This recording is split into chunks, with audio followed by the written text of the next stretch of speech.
Please be seated, and I welcome those who are watching by live stream.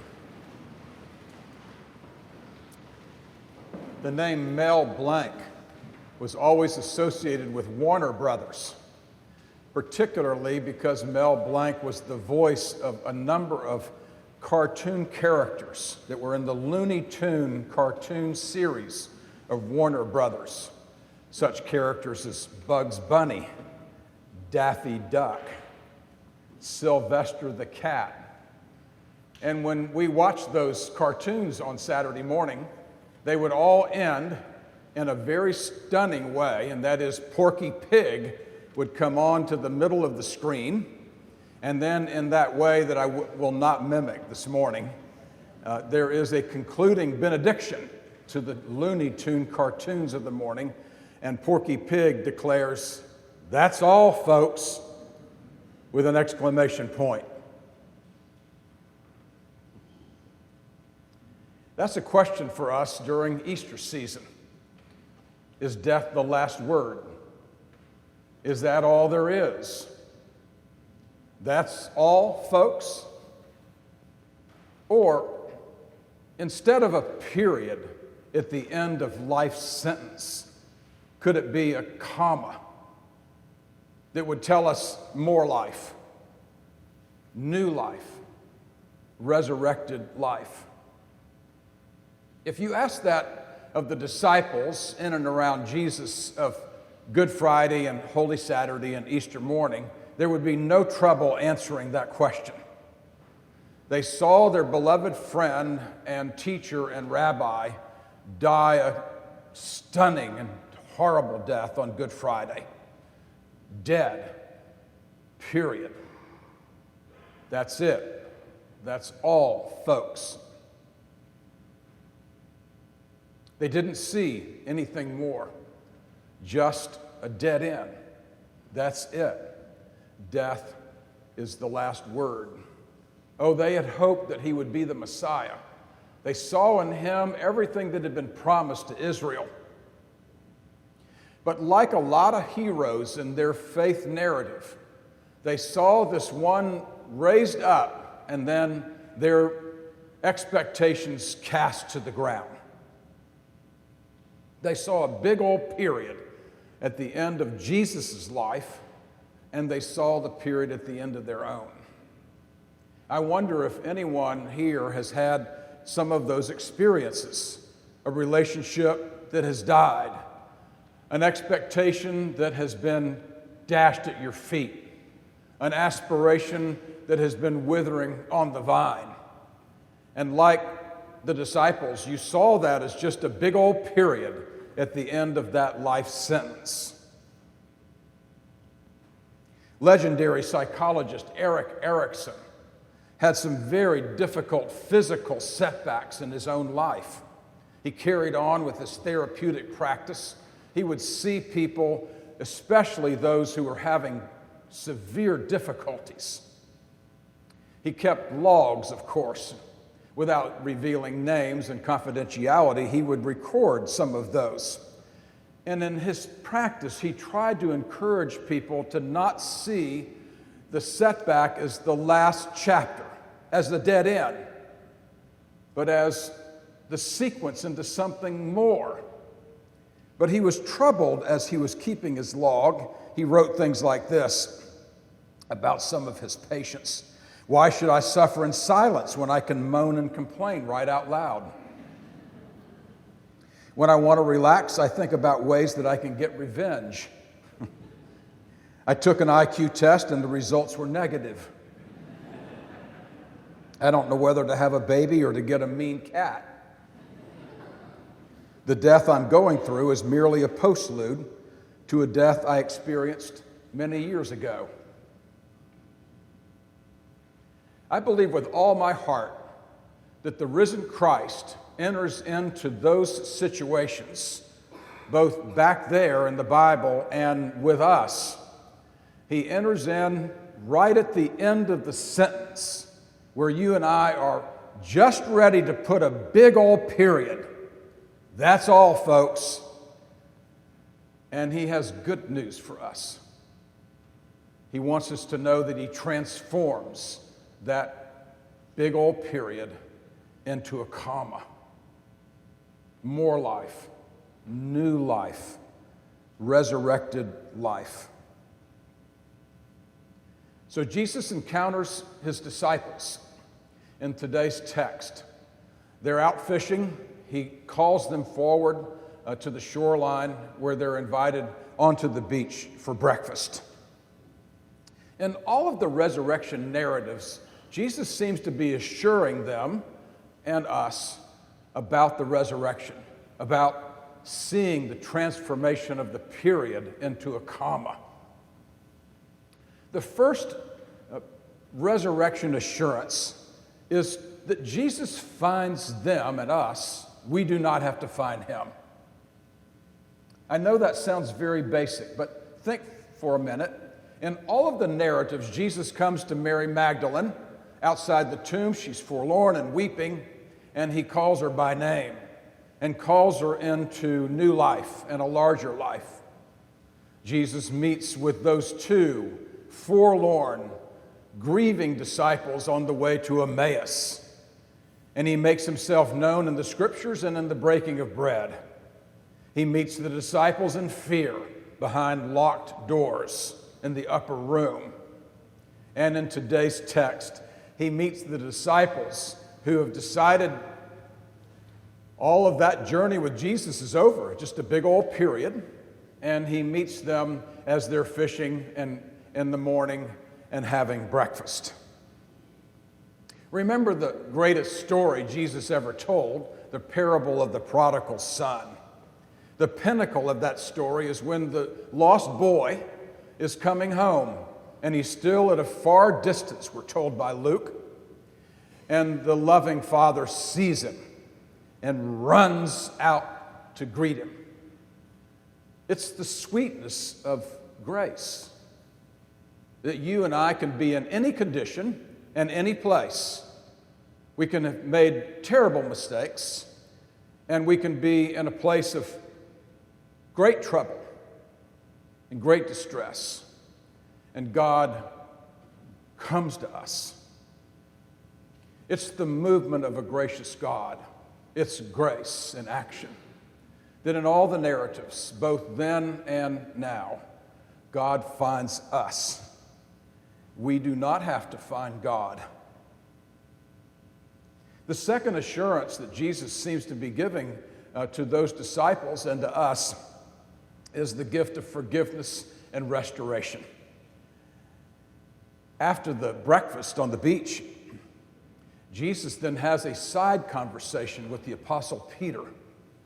Peter has made some severe mistakes. He's had some stark setbacks, including 3 denials.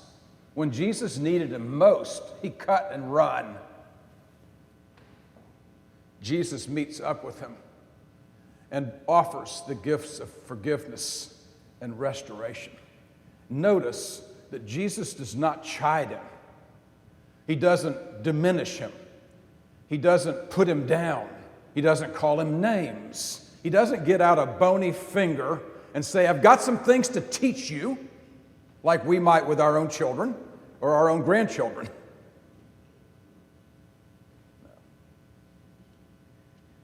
Also, Jesus does not ask Peter questions like, what have you learned? Or what have you accomplished? How many converts have you made? How many times have you attended church lately? Are you attending a Bible study? How many times have you been born again? He doesn't ask any of those questions. He asks simply, do you love me?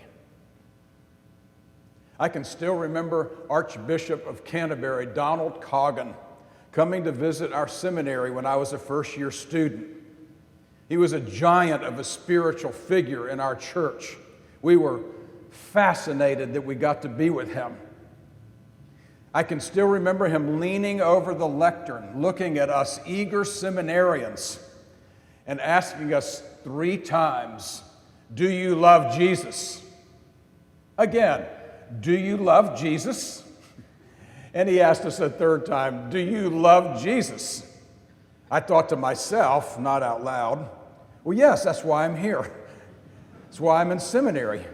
That's why I'm preparing to be ordained a priest. Then he launched into, if you say yes, this is what your life will look like. These are some things that he said. Then your life will be spent in tedious meetings. It will mean encountering parishioners who are challenging. It will mean meeting up with anxious hearts and people with significant doubts. You'll encounter people who hate church and hate you because you're in the church. It will mean going the extra mile, staying the extra hour, going out of your way for another person. It will mean you will be in uncomfortable situations. You will not know what to say and do very often. It will mean that your heart will be broken when you have to bury children or when people commit suicide. It means sticking your neck out on some topics that matter. It will mean keeping your mouth shut when things matter. It will mean serving the least in our world, supporting and encouraging those who are left behind. It will mean loving all kinds of people, including every race and gender and orientation and political persuasion. Because if you love Jesus, Archbishop Coggins said, it will mean that you love the people that Jesus loves. Well, I have to say, I think I joined the rest of the seminarians with a big gulp.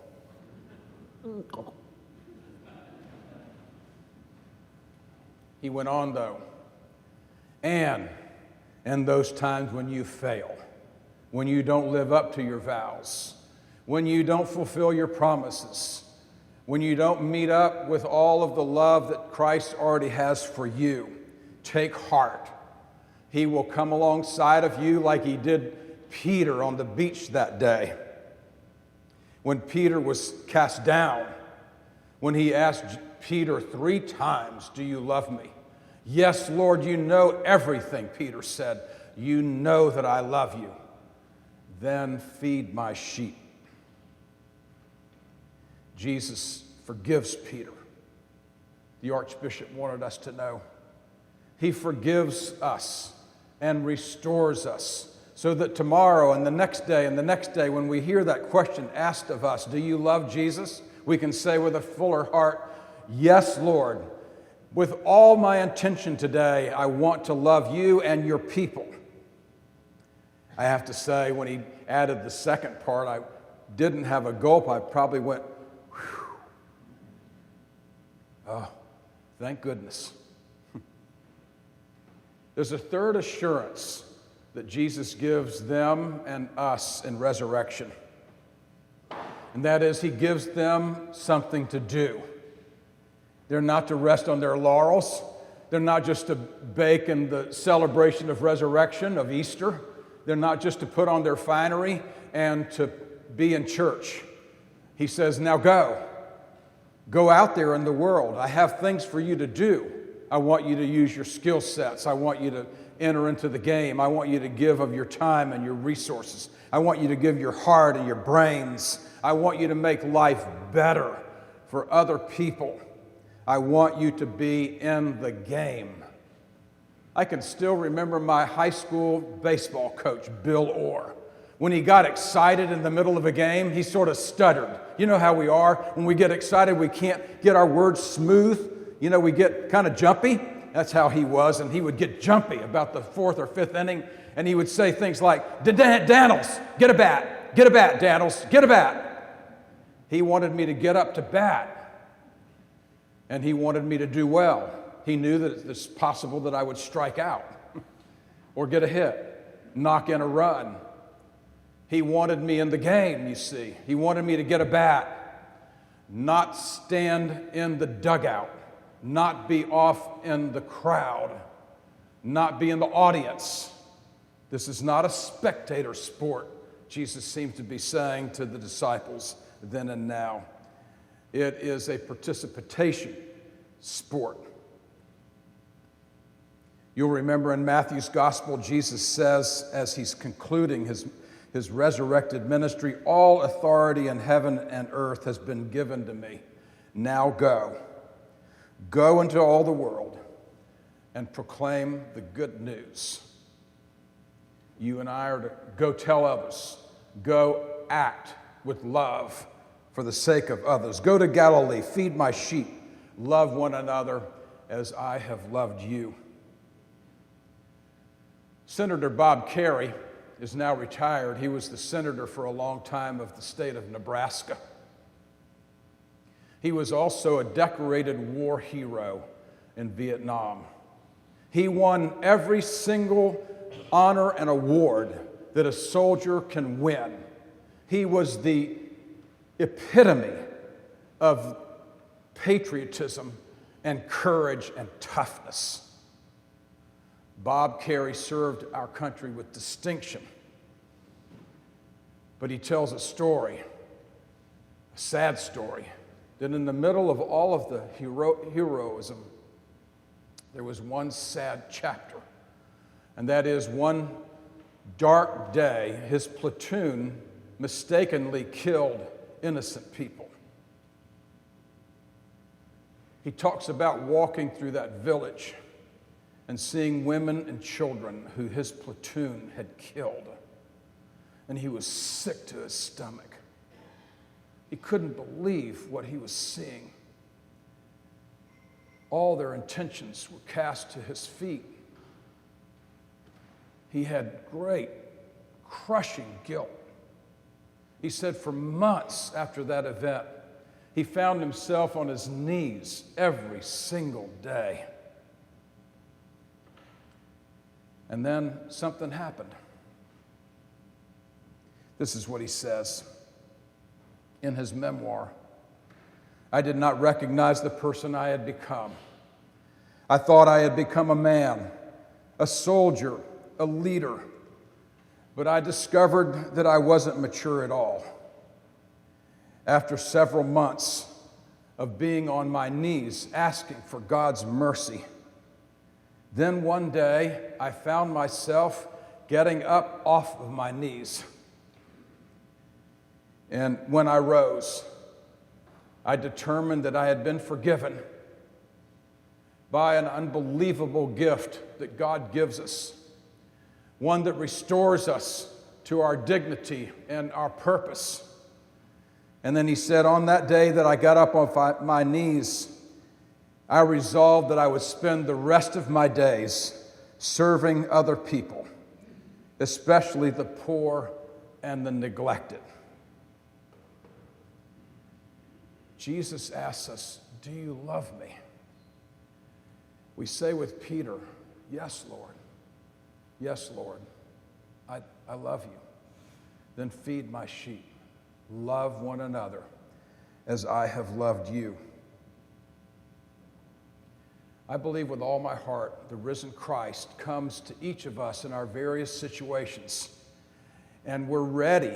We're just ready to put a big old period at the end of our life sentence. That's all, folks. And the risen Christ says to us, I've got good news for you. I'm transforming your big old period into a comma. More life, redeemed life, resurrected life. Amen.